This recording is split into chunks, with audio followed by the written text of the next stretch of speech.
ఏం చేసినా సరే నువ్వేం పెట్టావు నువ్వేం చేసావు అని అడిగేటటువంటి కొంతమంది వ్యక్తిగతంగా చూస్తుంటాం, బంధుత్వాల్లో ఇళ్లల్లో ఇట్లాంటి.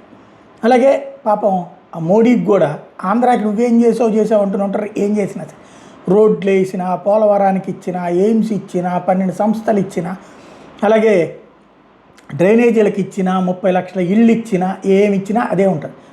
ఇప్పుడు దేశంలో ఫిగర్స్ ఏం చూపెడుతున్నాయంటే కేంద్ర ప్రభుత్వానికి సంబంధించిన హయ్యెస్ట్ సెంట్రల్ గవర్నమెంట్ ఇన్ఫ్రాస్ట్రక్చర్ మౌలిక వస్తువుల ప్రాజెక్టులో ఆంధ్రప్రదేశ్ 3వ స్థానంలో ఉంది. ఇదిగో ఇది రిపోర్ట్ ఏం చెప్తోంది? ఆంధ్ర 3వ స్థానంలో ఉంది. ఫస్ట్ ప్లేసు మహారాష్ట్ర 26 215 ప్రాజెక్టులు.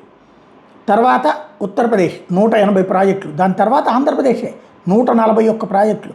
4th place Gujarat 127, Madhya Pradesh 125, Bihar 125, Karnataka 121, Odisha 108, Jharkhand 103, Assam 89. టోటల్గా 1948 ఇన్ఫ్రాస్ట్రక్చర్ ప్రాజెక్టుల్లో కాస్ట్ వచ్చేటప్పటికి $42.5 ట్రిలియన్ సంబంధించినటువంటి. ఆంధ్రప్రదేశ్కి సంబంధించి 141 ప్రాజెక్టులకి $2.1 ట్రిలియన్ కేంద్ర ప్రభుత్వం ఖర్చు పెడుతుంది. ఇది లెక్క.